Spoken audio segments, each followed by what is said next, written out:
Hello student, आज हम कर रहे हैं इलेक्ट्रिसिटी चैप्टर के PYQ। देखिए, a current of 4.8 ampere is flowing in a conductor, the number of electron passing per second through the conductor will be. हमें बताना है कितने इलेक्ट्रॉन एक सेकेंड में पास हो रहे हैं। देखिए, आई हमारे पास जो करंट है वो कितना है 4.8 एम्पियर, और एक इलेक्ट्रॉन का चार्ज होता है 1.6 गुना में 10⁻⁻⁻19 कूलम। और हम जानते हैं जो करंट है वो होता है चार्ज बटे में टाइम, और क्यू चार्ज जो होता है वो होता है n मल्टीप्लाई में एक इलेक्ट्रॉन का चार्ज। तो हमें बताना है n कितने नंबर ऑफ इलेक्ट्रॉन है। अब हम देखिए टाइम हमारे पास कितना है 1 सेकेंड, तो अगर मैं पुट करूंगी n गुना में इलेक्ट्रॉन का चार्ज कितना है 1.6 गुना में 10⁻⁻⁻19 कूलम डिवाइड में टाइम कितना है 1। अब i की वैल्यू कितनी है 4.8, तो मैं यहाँ पे पुट कर देती हूँ 4.8 इक्वल टू क्या है n गुना में 1.6 गुना में 10⁻⁻⁻19। हमने देखा 16 से कट गया, ये 3 पे कट गया 3। अब 10⁻⁻19 इधर डिवाइड में है तो इधर मल्टीप्लाई, इसका मतलब साइन चेंज हो जाएगा, -19 इधर आके +19 इक्वल टू n।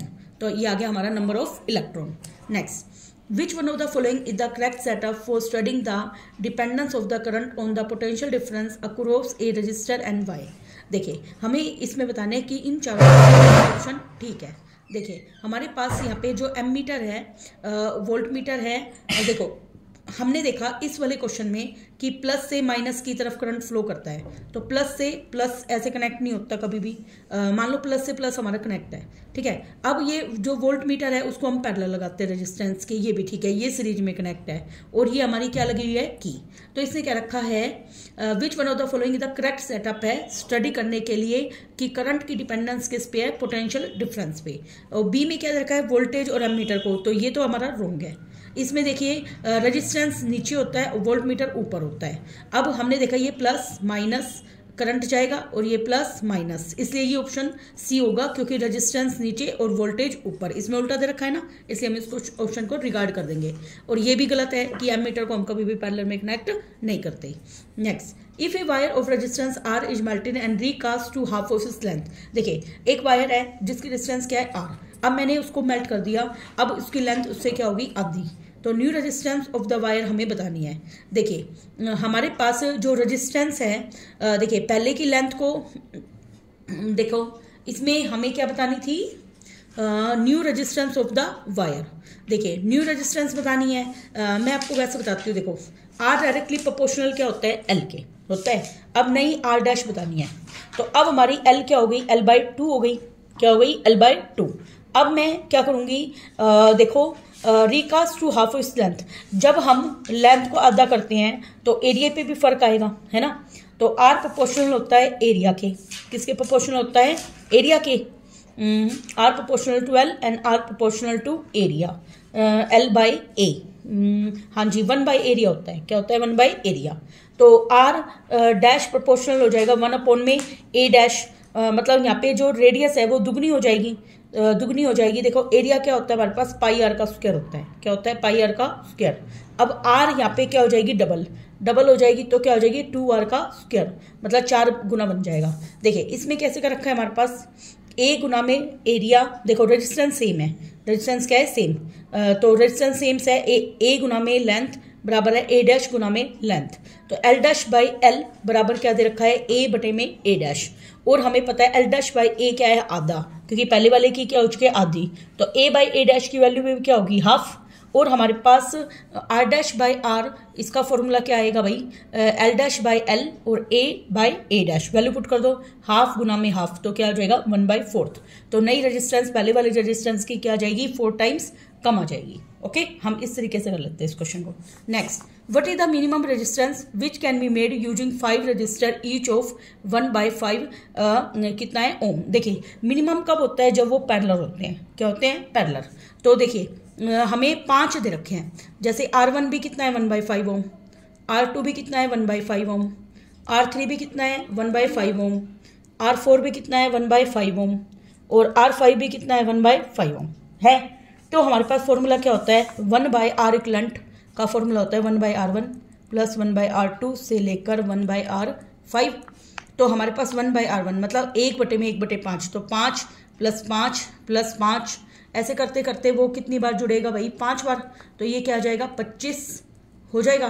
तो आर इक्विवेलेंट क्या आ जाएगा, इसका उल्टा, तो 1/25 ओम आ जाएगा। कितना आ जाएगा, 1/25 ohm. Next, what is the maximum resistance which can be made using 5 resistor each of 1/5 ohm. देखिए मैक्सिमम के लिए इसको सीरीज में जोड़ते हैं, तो आर इक्विवेलेंट सीधे आ जाएगा 1/5 प्लस 1/5 प्लस 1/5 प्लस 1/5 प्लस 1/5, तो ये कितना आ गया 5/5, कट के कितना आ गया 1 ओम।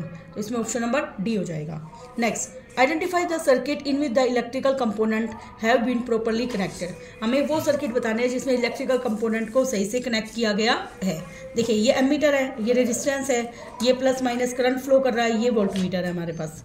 तो देखिए इसमें दिखा रखा है हमें बी का सेकंड ऑप्शन दिखा रखा है, मतलब ये दिखा रखा है। ऐसा क्यों दिखा रखा है, देखो मैंने बताया था जो एमीटर है उसको कनेक्ट करते हैं सीरीज में और वोल्ट मीटर को कनेक्ट करते हैं रेजिस्टेंस के पैरेलल में। तो यहाँ पे पैरेलल में कनेक्ट नहीं है, ये सीरीज में है, तो इसलिए ऑप्शन को रिगार्ड कर देंगे। इसमें देखिए रेजिस्टेंस के पैरेलल में है, ठीक है, यहाँ पे एमीटर है, ठीक है, देखो प्लस से करंट चलेगा, देखो प्लस फिर वो गया माइनस प्लस और इस तरीके से, तो ये एमीटर है हमारा सीरीज के अंदर, इसलिए ऑप्शन नंबर देखिए बी हमारा ये वाला सेकंड पार्ट ठीक हो जाएगा। इसको देखिए एमीटर को पैरेलल कर दिया तो ये गलत है, यहाँ पे वोल्ट मीटर को ठीक है पैरेलल कर रखा है, लेकिन यहाँ पे देखो इन दोनों में क्या फ़र्क है, यहाँ पे माइनस प्लस, मान लो करंट यहाँ से आया इस तरीके से फ्लो करते हुए, ये माइनस प्लस, ठीक है, अब ये क्या दे रखा है प्लस माइनस माइनस प्लस, तो ये इस तरीके से जा रहा है। तो एमीटर हमेशा कनेक्ट होता है सीरीज में, वोल्ट मीटर होता है पैरेलल में। जो पॉजिटिव टर्मिनल होता है वी का and A should be join to positive terminal of the cell. इसने क्या रखा है, जो वोल्ट मीटर और एमीटर का पॉजिटिव टर्मिनल सेल के पॉजिटिव टर्मिनल से ज्वाइन होना चाहिए। देखो ये सेल का पॉजिटिव टर्मिनल है, ठीक है, और ये नेगेटिव हो गया, तो ये ऑप्शन वैसे रिगार्ड हो गया। अब देखो ये पॉजिटिव टर्मिनल है ना, उसको कनेक्ट करते हैं, इसमें नेगेटिव आ गया और इसमें एमीटर का क्या आ गया नेगेटिव टर्मिनल, ठीक है, इसलिए हम इसको रिगार्ड कर देंगे, मतलब ये हट जाएगा, हमारा ये आएगा कि पॉजिटिव पॉजिटिव से कनेक्ट है। ओके, नेक्स्ट देखिए भाई, ये वाला question most important, last time board के अंदर था ये क्वेश्चन। देखिए भाई, a student carries out an experiment, upload the V I graph बनाता है 3 सैंपल निक्रोम वायर का, R1 R2 R3 respectively resistance है, which of the following is true, हमें ये बताना है। देखिए हम क्या करेंगे, इसको ज्वाइन करते हैं, ज्वाइन कर दिया, अब मैं इसको ज्वाइन करती हूँ, ज्वाइन कर दिया, अब मैं इसको ज्वाइन करती हूँ, ज्वाइन कर दिया। अब मुझे बताना है which of the following is correct. हम जानते हैं R बराबर क्या होता है V/I होता है। अब हमारे पास वोल्टेज तो सेम है ही। अब मान लो देखो ये वाली जैसे दे रखी है, मान लो ये 0 है, ये है हो गई 5, ये हो गई 10, तो ये कितनी होगी, देखो थोड़ी पास है तो 12 मान लेती हूँ। ये देखो सेम गैप पे है, इसको भी मैं 5 मान लेती हूँ, इसको 10 और इसको 15 मान लेती हूँ, मान लिया। अब R1 क्या आएगा V1 बटे में I1। देखो V1 कितनी है हमारे पास, ये ऊपर I है नीचे V है, V1 कितनी है हमारे पास, देखो R1 के लिए V1 कितनी है हमारे पास 5 बटे में I1 कितनी है मेरे पास यहाँ पे 15, तो कितना आ गया कट के 1/3, ये आ गया हमारे पास R1। R2 को देखा, R2 V2 बटे में I2, V2 कितनी है भाई मेरे पास V2 है मेरे पास 10 बटे में I2 कितनी है 10, कट के कितना आ गया 1 ओम, ठीक है। R3 क्या आएगा V3 बटे में I3, V3 कितनी है मेरे पास 12, I3 कितनी है मेरे पास, देखिए I3 इसके लिए है 5, कितनी है 5, 1 मिनट मैंने इससे कुछ गड़बड़ हुई है नहीं, तो ये कितनी आ गई 2.4 ओम आ गई, ये आ गई 1 और ये आ गई 1/3 का मतलब 0.3 ओम। अब बताइए कौन बड़ा है इसमें, सबसे बड़ा R3 से बड़ा कौन है R2 से बड़ा है कौन R1, तो R3 R2 R1, तो सी ऑप्शन आ गया हमारे पास, हो गया। नेक्स्ट हमारा क्वेश्चन बोर्ड में था लास्ट टाइम, ये बिल्कुल इसको अच्छे से तैयार करना। Next, if the current I through a resistance is increase by 100%, इसने क्या रखा करंट को बढ़ा दिया हमने, टेम्परेचर को अनचेंज रखा, the increase in power dissipated will be, तो इसने कहा पावर कितनी बढ़ेगी। देखो हमारे पास पावर का फॉर्मूला क्या होता है I² गुना में R, रेजिस्टेंस सेम है उसकी, तो P1 बराबर क्या आएगा I² बाय, देखो मान लिया पहले P1 पावर थी I² R, अब P2 करंट को कितना बढ़ा दिया 100% बढ़ा दिया, मान लो करंट पहले X है तो 100% बढ़ा, मतलब X और बढ़ गया, तो कितना हो गया 2X हो गया यहाँ पे, तो 100% बढ़ा, 100% का मतलब जैसे पूरा ही बढ़ गया वो, तो I में 100% जोड़ा तो मतलब I और बढ़ गया, तो 2I हो गया यहाँ पे, 2 का स्क्वायर कितना होता है 4, आई का स्क्वायर आर। अब हमें बताना है increase in power. Increase in power क्या आएगा, P2 में से P1 घटा देंगे तो 4 I² R में से I² R घटाए तो क्या आ गया 3 I² R। तो ये कितना गुना है पहले वाली पावर का 3 गुना। अब मुझे परसेंटेज इंक्रीज बताने हैं तो इंक्रीज डिवाइड में ओरिजिनल मल्टीप्लाई 100। तो P1 से P1 कैंसिल 300% बढ़ जाएगा। कितना बढ़ेगा 300%। Next question, in the following circuit heat produced in the resistor or combination of resistor connected to 12 volt battery will be। हमें बताना है कितनी हीट प्रोड्यूस होगी। देखिए पहले केस में R कितना है 2 ओम, सेकंड केस में R कितना है 2 और 2 4, क्योंकि सीरीज में क्या होता है सीधे जुड़ जाता है। अगले केस में पैरेलल करके 1/2 प्लस 1/2 1, तो R की वैल्यू आ जाएगी 1 ओम। हो गया। हमारे पास जो हीट है उसका फॉर्मूला क्या होता है, H बराबर होता है I² गुना में RT। हमने I की जगह V/R पुट कर दिया, उसका स्क्वायर गुना में R गुना में T, V का स्क्वायर बटे में R का स्क्वायर गुना में R गुना में T। एक R से एक R कट गया तो क्या बचा V² R मल्टीप्लाई में T। या जा अब मैंने देखा जैसे जैसे वोल्टेज देखो सबकी सेम है, वोल्टेज क्या है सेम, इसका मतलब ये पूरा किसके ऊपर डिपेंड है, H 1/R पे डिपेंड है ना, डिपेंड है। सो हीट प्रोड्यूस मैक्सिमम किस में होगी, केस थर्ड में। क्योंकि क्यों होगी, तुम देखो केस थर्ड के अंदर, केस फर्स्ट में तो 2 ओम है, केस सेकंड में 4 ओम है और केस थर्ड में 1 ओम है। तो जिसमें रेजिस्टेंस सबसे कम उसमें हीट सबसे ज्यादा। ठीक है। Next, 100 joule of heat is produced each second in a 4 ohm resistance, the potential difference across the resistor बना। देखिए 100 जूल क्या हीट, तो H की वैल्यू दे रखी है मुझे, रेजिस्टेंस R दे रखा है, टाइम दे रखा है 1 सेकंड के लिए दे रखा है। हमारे पास H का क्या फॉर्मूला होता है I² गुना में RT, यहाँ से I निकाल लेंगे हम। तो H की वैल्यू कितनी है हमारे पास 100, I का स्क्वायर हमारे पास नहीं है, R कितनी है मेरे पास 4, टाइम कितना है 1, टाइम कितना है 1, 100 को 4 से भाग करा I² कितना आ गया 25, 25 किसका स्क्वायर होता है भाई 5 का होता है। इसका मतलब I कितना आ गया हमारे पास 5 एम्पियर आ गया। अब पोटेंशियल डिफरेंस बताना है, V बराबर क्या होता है I गुना में R। I कितना है 5 और रेजिस्टेंस R की वैल्यू हमें दे रखी है 4, तो 5 चौके कितने हो गए 20 वोल्ट। आए समझ में। नेक्स्ट क्वेश्चन देखिए, नेक्स्ट क्वेश्चन है 2 बल्ब है हैव दस फॉलोइंग रेटिंग। एक का बल्ब का पावर कितना है 40 वाट और वोल्टेज कितनी है 220 वोल्ट। अगले बल्ब की पावर है 20 वाट, वोल्टेज है 110। रेशियो ऑफ रेजिस्टेंस बताना। देखिए हम ये फॉर्मूला लगाएंगे P बराबर V²/R। तो R की वैल्यू क्या आ जाएगी यहाँ से V²/P, तो हम R1/R2, तो V1 का स्क्वायर बटे में V2 का स्क्वायर। देखिए ये इस तरीके से कर रखा है, मैं इसको अलग तरीके से करती हूँ। ठीक है। देखो R1 का फॉर्मूला क्या बनेगा, V² बटे में क्या बनेगा हमारा पावर, V² बटे में पावर, तो V1 का स्क्वायर और P1। देखो V1 कितनी है 220 मल्टीप्लाई 220 बटे में पावर कितनी है 40, 0 से 0 कैंसिल, तो ये आ गया 4 से कटेगा 4 5 जा 20, 4 5 जा 20, ये आ गया 55 मल्टीप्लाई 22। मैं इसको कैलकुलेट नहीं करूंगी। ठीक है। इसी तरीके से R2 आएगा V2 का स्क्वायर डिवाइड में P2। V2 कितना है हमारे पास 110 गुना में 110। R की पावर कितनी है हमारे पास 20 से कटाई गई ये 5 पे, तो यह गया 110 मल्टीप्लाई 5 हो गया। अब मुझे क्या बताना है रेशियो ऑफ रेजिस्टेंस, R1 बटे R2 बताना है। R1 कितनी है 55 गुना में 22 डिवाइड में R2 कितनी है मेरे पास 110 गुना में 5, 22 से कटेगा ये 5 पे, 5 से कटेगा ये 11 पे, 11 बटे 5 आ जाएगा। तो अब देखिए इसने क्या दिखा रखा है, लगभग काटने के बाद देखो इसने पूरा कंप्लीट सोल्व नहीं कर रखा, 20/40 दे रखा है ना, तो ये आ जाएगा 2.2। कितना आ जाएगा 2.2। एक बार हम चेक कर देते कोई कैलकुलेशन में मिस्टेक तो नहीं हुई। 220 मल्टीप्लाई 220, 0 से 0 कट गया, 4 से काटो, 4 पंजू 20, हाँ 2 बचेंगे, 4 पंजू 20, 55 गुना में 22 आएगा। ठीक है। हाँ जी। और अगला V2 110 गुना में 110 है डिवाइड में 20 है, 20 से कटता है ये 5 पे, हाँ ये मैंने गलत कर दिया, सॉरी मैंने इसको 22 समझ के कर दिया, 0 से 0 कैंसिल होएगा, तो ये आएगा 110 गुना में 11, 110 गुना में 11 बटे में 2। ठीक है। 2 से काटो, 2 से कटा 5 पे, 2 से कटा 5 पे, तो ये आएगा 55 गुना में 11। मैं इसको एक अगेन कैलकुलेट करती हूँ। देखिए R1 बटे में R2, R1 कितनी है हमारे पास 55 मल्टीप्लाई 22, R2 है 55 गुना में 11, 55 से 55 कैंसिल, 11 से 2, तो ये आएगा 2/1। ओके। नेक्स्ट देखिए, an electric kettle consume 1 kilowatt of electrical power. तो पावर कितनी है 1 किलोवाट, वाट में चेंज करूंगी तो 1000 वाट हो जाएगा। उसकी वोल्टेज कितनी है 220 वोल्टेज। एक फ्यूज वायर है, फ्यूज वायर का मतलब एम्पियर, हमें करंट निकालना है। देखो पावर का फॉर्मूला क्या होता है V गुना में I, तो हमने किलोवाट से वाट बना दिया 1000 वाट। वी कितनी है 220 वोल्ट, तो आई की वैल्यू क्या हो जाएगी P बाई वी। P कितनी है 1000 डिवाइड में V कितनी है 220, काट के 0 से 0 कट गया और ये कट के आ जाएगा 4.5 एम्पियर। तो हमें एक फ्यूज 5 एम्पियर का लेना पड़ेगा। Okay next, electric current is the rate of flow. Current कब फ्लो करता है, जब बॉडी में चार्ज या आयंस फ्लो करते हैं। Alloy of metal usually has greatest resistivity. Alloy की रेजिस्टिविटी ज़्यादा होती है मेटल्स के कंपैरिजन में। नेक्स्ट, ओम्स लॉ किसके बीच में रिलेशन होता है, ओम्स रिलेशन होता है इलेक्ट्रिक करंट और पोटेंशियल में। आई प्रोपोर्शनल टू वी होता है, बट मैथमेटिकली हम क्या लिखते हैं, वी प्रोपोर्शनल टू आई।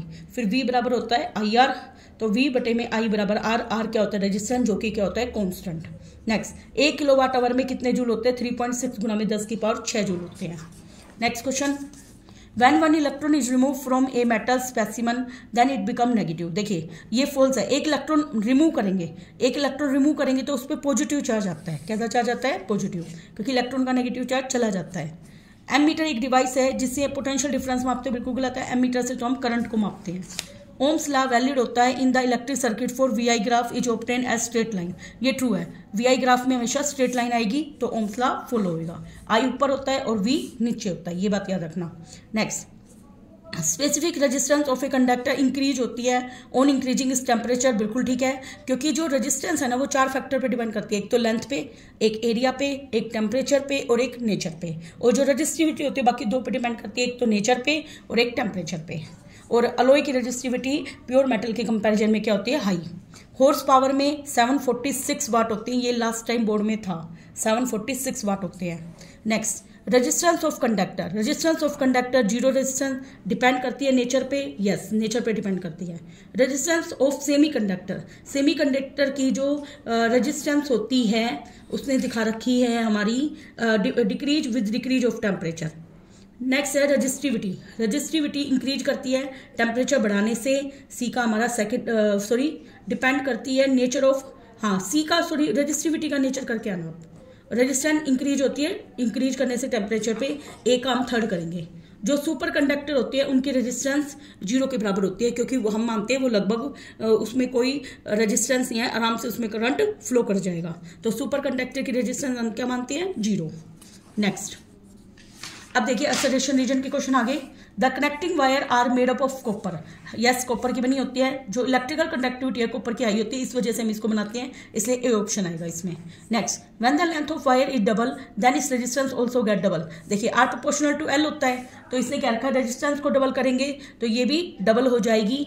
और resistance of wire directly proportional होता है लेंथ के, इसी वजह से ये हुआ, इसलिए इसका करेक्ट रीजन है। नेक्स्ट, एक्सेलरेशन क्या है, देखिए 200 watt bulb glow with more brightness than 100 watt bulb. ये बात ठीक है, क्योंकि देखो हम पावर जितनी ज़्यादा बढ़ाते जाते हैं उतनी ज़्यादा उसमें ब्राइटनेस आती है। और अगला 100 वाट बल्ब का रेजिस्टेंस ज़्यादा होता है 200 वाट से, ये भी ठीक है, क्योंकि देखो रेजिस्टेंस का मतलब होता है रुकावट, करंट को फ्लो होने से रोके। तो 100 वाट का रेजिस्टेंस ज़्यादा होगा जब भी उसमें करंट ज़्यादा फ्लो करेगा नहीं, ठीक है, इसलिए इसका करेक्ट रीजन है ए ऑप्शन आएगा। नेक्स्ट, ए वोल्टमीटर और ammeter can be use to measure both the resistance. Voltmeter से रेजिस्टेंस मापते हैं और पावर मापते हैं। देखो ये तो हमारा वोल्टमीटर और ammeter can be use to measure both the resistance and power. देखो ये सही हो सकता है, वाई, क्योंकि पावर का फॉर्मूला क्या होता है, वी गुना में आई। ठीक है, अगर हमारे पास वोल्टमीटर की रीडिंग है और एमीटर की रीडिंग है तो हम उससे पावर माप सकते हैं। और पावर प्रोपोर्शनल होती है वोल्टेज के और करंट के, देखे है ना प्रोपोर्शनल, तो ये ट्रू है, लेकिन ये इसका रीजन नहीं है। ठीक है, इसे भी ऑप्शन आएगा। Next, heater wire must have high resistance and high melting point. Heater की वायर का रेजिस्टेंस क्या होता है, ज़्यादा, और मेल्टिंग पॉइंट भी क्या होता है, ज़्यादा। ये ट्रू है। अगर रेजिस्टेंस हाई है तो इलेक्ट्रिकल कंडक्टिविटी क्या हो जाएगी, कम। तो ये हमारा ट्रू है और ये इसका रीजन है। रेजिस्टेंस ज़्यादा है तो कंडक्टर वो कम ही होगा, जैसे अपना इंसुलेटर है उसकी रेजिस्टेंस बहुत ज़्यादा होती है तो वो इंसुलेटर बन जाते हैं। Next, the electron move with a certain speed inside the conductor when a battery is connected across it is called। देखिए भाई क्या होता है, एक कंडक्टर है उसमें इलेक्ट्रॉन मूव कर रहे हैं, इसने क्या रखा, कोई स्पीड के साथ। जब बैटरी को इसको कनेक्ट किया जाता है तो उसमें वेलोसिटी होती है ड्रिफ्ट स्पीड। कौन सी होती है, ड्रिफ्ट स्पीड। उसमें वो मूव करने लग जाते हैं एक ही डायरेक्शन के अंदर। Next, the order of drift speed of electron in copper wire. देखिए कॉपर वायर के अंदर जो ड्रिफ्ट स्पीड होती है इलेक्ट्रॉन की, याद रखना 10⁻³ मीटर पर सेकेंड होती है। ये हमें याद रखना कितनी होती है, 10⁻³ metre per second. Next, does drift speed and thermal speed electron की inside a metal conductor same होती है? नहीं, ड्रिफ्ट जो स्पीड होती है इलेक्ट्रॉन की इनसाइड द कंडक्टर कम होती है थर्मल वेलोसिटी के कंपैरिजन में। How does an electric bulb light up as soon as we turn the switch on. देखो जैसे हम स्विच ऑन करते हैं तो उसमें जो फ्री इलेक्ट्रॉन होते हैं बल्ब के पास, वो ड्रिफ्ट वेलोसिटी की वजह से इधर एक ही डायरेक्शन में फ्लो होना शुरू कर देते हैं कंडक्टर के अंदर। हैंस इलेक्ट्रिक करंट, हमें पता है कि चार्ज या इलेक्ट्रॉन फ्लो करेंगे तो वो होगा, तो वो स्विच ऑन करते ही फ्लो करना शुरू कर देता है। नेक्स्ट, रेजिस्टेंस क्या होता है, इसका ऐसा यूनिट बताना है। रेजिस्टेंस क्या होता है, resistance is the property of a conductor by which it opposite the flow of current, और इसकी ऐसा यूनिट होती है ohm. Next, name and define the SI unit of current. देखिए एसआई यूनिट ऑफ करंट का मतलब होता है 1 एम्पियर। तो हम जानते हैं आई बराबर क्या होता है, Q/T। जब एक कूलम चार्ज किसी कंडक्टर में 1 सेकंड के लिए फ्लो करे तो उसको 1 एम्पियर डिफाइन करते हैं हम। Next, right the function of voltmeter in electric circuit. Voltmeter का काम क्या है, पोटेंशियल डिफरेंस को मेजर करना 2 पॉइंट्स के बीच में। What is the function of galvanometer in the circuit. Galvanometer का काम है करंट की डिटेक्शन को मापना कि करंट फ्लो कर रहा है या नहीं। ये हमें ये नहीं बताता कि कितना करंट फ्लो करेगा, बस ये बताएगा करंट फ्लो करेगा, करंट वहाँ पे प्रेजेंट है। Next, when two ends of a metallic wire are connected across the terminal of a cell, then some potential difference is set up between its end in which direction electron are flowing through the conductor. Electron हमेशा flow करते हैं high से lower potential की तरफ। याद रखना भाई, electron कैसे फ्लो करते हैं, हाई पोटेंशियल से लोअर पोटेंशियल की तरफ। Next, draw a circuit diagram using a battery of 2 cell 2 resistor of 3 ohm each. देखो हमने दोनों रजिस्टर को सीरीज में कनेक्ट करना है, एक प्लग की लगानी है और एक रियोस्टेट लगाना है। देखिए 2 मैंने रजिस्टेंस को लगा लिया, एक की लगा ली, एक बैटरी लगा ली और ये रियोस्टेट लगा लिया। रियोस्टेट क्या होता है, जिसकी रेजिस्टेंस क्या होती है, वेरिएबल होती है। नेक्स्ट, वी आई ग्राफ बनाना है, वी इधर बना दिया, आई यहाँ पे बना दिया। तो ये for ohmic and non ohmic, ohmic के लिए यहाँ बना दिया, नॉन ओमिक के लिए ऐसे कर्व लाइन आएगी। ठीक है, वैसे वी आई ग्राफ यहाँ पे आई होना चाहिए, उधर वी होना चाहिए। ओके, नेक्स्ट देखिए भाई, out of the 2 wire P and Q shown below which one has greater resistance justify it. देखिए भाई इसकी लेंथ कितनी है L, इसकी लेंथ कितनी है L, इसमें एरिया क्या है A, इसमें एरिया क्या है A/2। हम जानते हैं R, देखो दोनों की लेंथ सेम है तो उससे कोई फर्क नहीं पड़ना। अब हम बात करेंगे एरिया पे। R प्रोपोर्शनल क्या होता है, 1/एरिया, मतलब एरिया कम तो R क्या होगी, ज़्यादा। यहाँ पे एरिया क्या है, कम, तो R क्या होगी, ज़्यादा, इसलिए Q में R क्या होगी, ज़्यादा। नेक्स्ट, Q का रेजिस्टेंस क्या होगा, ज़्यादा। Next question, find the minimum resistance that can be made 5 resistance. ये मैंने बताया था, R इक्विवेलेंट कैसे निकालेंगे, पीछे हम कर चुके हैं। Give 2 example for application of heating effect of electric current. देखो भाई अब कोई भी चीज़ है जिसमें से करंट फ्लो करता है वो गर्म हो जाती है। अब गर्म होने के बाद हमें उसका क्या यूज है, एक तो हम प्रेस में गर्म हो जाती है तो कपड़े प्रेस कर लेते हैं, और एक बल्ब है वो गर्म हो जाता है तो वो हमें लाइट देता है। ठीक है, नेक्स्ट, निक्रोम है, उससे हम इलेक्ट्रिक हीटर क्यों बनाते हैं, क्योंकि वो एक अलॉय होती है जिसकी रेजिस्टिविटी क्या होती है, ज़्यादा, और मेल्टिंग पॉइंट ज़्यादा होने की वजह से उसका ऑक्सीडेशन नहीं होता, वो गर्म होकर सिर्फ रेड हॉट बनता है। Next question, what do you understand by the term fuse in electric circuit. Fuse क्या होता है, एक सेफ्टी डिवाइस होती है जिसको हम सीरीज में कनेक्ट करते हैं, और ये मेल्ट कब कर जाता है, अगर ओवरलोडिंग हो या शॉर्ट सर्किट हो जाए। आगे हम करते हैं क्वेश्चन। देखिए 2 ओम रेजिस्टेंस को कनेक्ट किया गया है so as to make a triangle. अब देखिए मैंने एक ट्रायंगल बनाई, this one and this one, triangle बन गई। The resistance between any 2 vertices, हमें 2 वर्टिसेज के बीच की रेजिस्टेंस बतानी है। देखो ये और ये, मान लो करंट यहाँ से चलना शुरू हुआ, देखो एक बार मैं बैटरी कनेक्ट करके दिखा रही हूँ। ओके, अब मान लो करंट यहाँ से चलना शुरू हुआ, अब ये करंट गया, हमने देखा ये करंट 2 में डिवाइड हो गया, 2 अलग अलग रास्ते चला गया ना करंट, इसका मतलब ये दोनों क्या है, पैरेलल। क्या है, पैरेलल। तो इसका रेजिस्टेंस कितनी है, 2 ओम, और इसकी भी कितनी है, 2 ओम। तो 1/R इक्विवेलेंट क्या होता है, 1/R1 प्लस में 1/R2, तो 1/2 प्लस में 1/2, कितना आ गया, ये 1 आ गया। अब 1 में 1 आया है हमारे पास, तो इसके बाद मुझे क्या बताना है, इसमें R connected so as to make a triangle the resistance between any 2 vertices. हमें किसी 2 वर्टिसेज, हाँ जी, हम इसको इस तरीके से ना करके इसको इस तरीके से करते हैं। देखिए मान लीजिए हमारे ये दोनों हैं, ये दोनों को अगर मैं, ये वायर है, अगर मैं इसको सीधा करूँ तो ये सीरीज में आ जाएगा, सीरीज में आएगा तो इसका निकलेगा 2 और 2 कितना हो जाएगा, 4 ओम। अब ये दोनों वायर देखिए अब ऐसे हो गई और इसके साथ क्या है 2 ओम का, ये 4 ओम और ये 2 ओम हो गया। अब इसके साथ पैरेलल करेंगे, 1/R इक्विवेलेंट क्या आएगा 1/R1 प्लस में 1/R2, तो 1/4 प्लस में 1/2, इसका एलसीएम क्या आएगा 4, ये जाएगा 1 पे और ये जाएगा 2 पे, 3/4 आ गया। तो R इक्विवेलेंट की वैल्यू क्या आ जाएगी 4/3 ohm. Okay, next question, 2 wire of the same metal have the same length, दोनों की लेंथ क्या है सेम, मेटल भी क्या है same, but their cross section area ratio में है A1:A2, कितना है 3:1।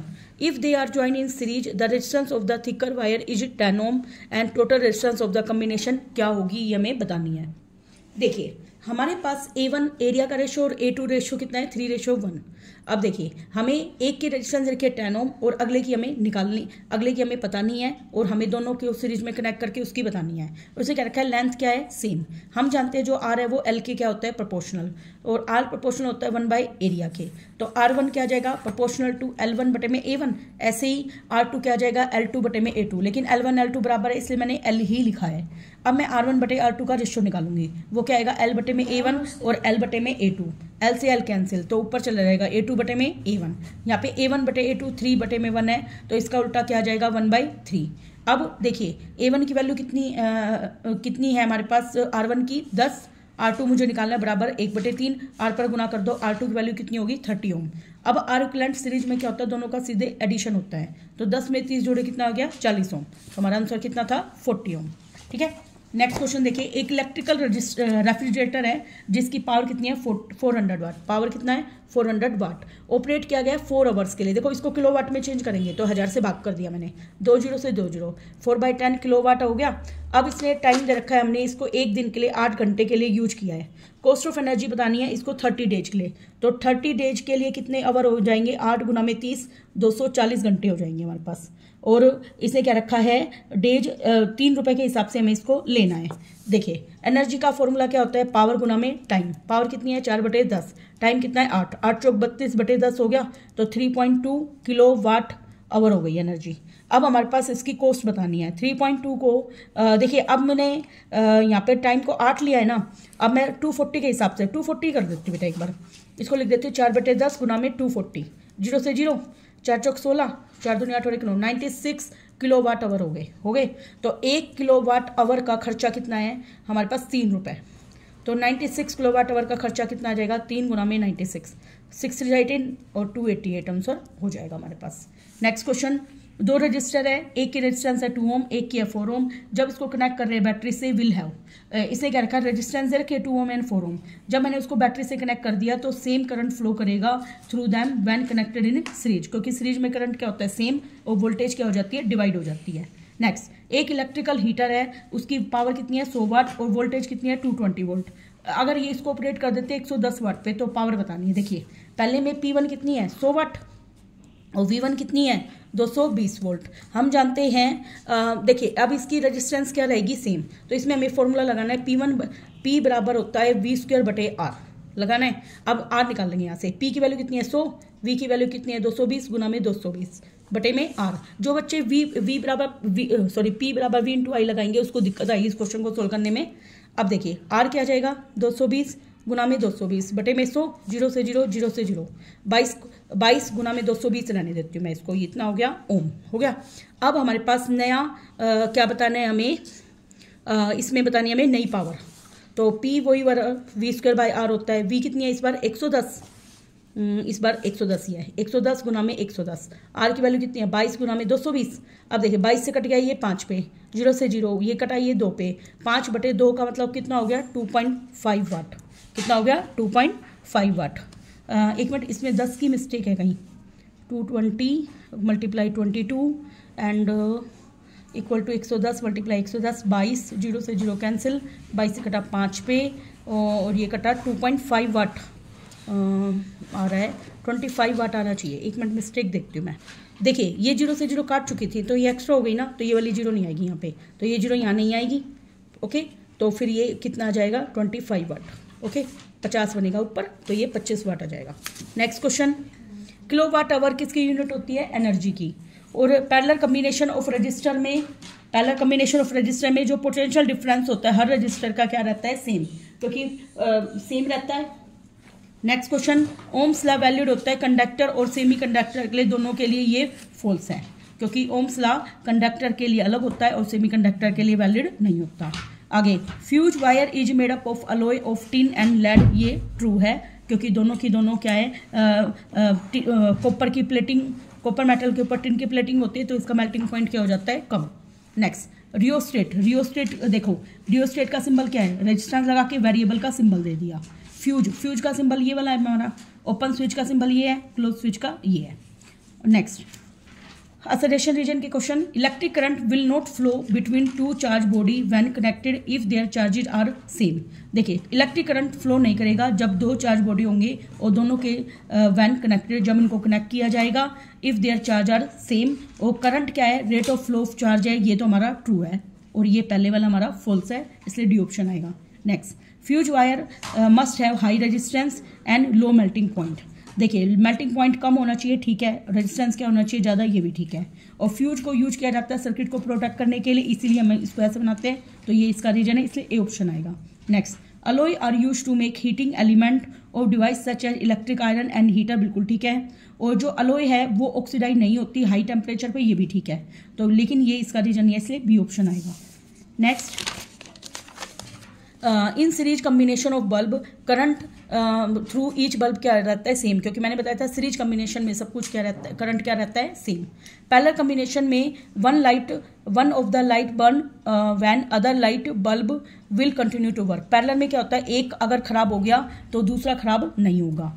हमें एडवांटेज बतानी है सीरीज की over series combination of bulb over parallel combination, मतलब सीरीज के हमें फायदे बोलने हैं और पैरेलल के हमें नुकसान बोलने हैं। देखिए, सीरीज में हमें सेपरेट स्विच की जरूरत नहीं पड़ती और सीरीज में क्या रहता है, करंट सेम रहता है, और जबकि पैरेलल में क्या हो जाता है, करंट डिवाइड हो जाता है। सीरीज में ये होता है कि बस एक अप्लायंस अगर खराब हो जाती है तो दूसरी भी खराब हो जाती है, ये इसका नुकसान है। और पैरेलल में क्या रहती है, पावर सेम रहती है। Thank you very much.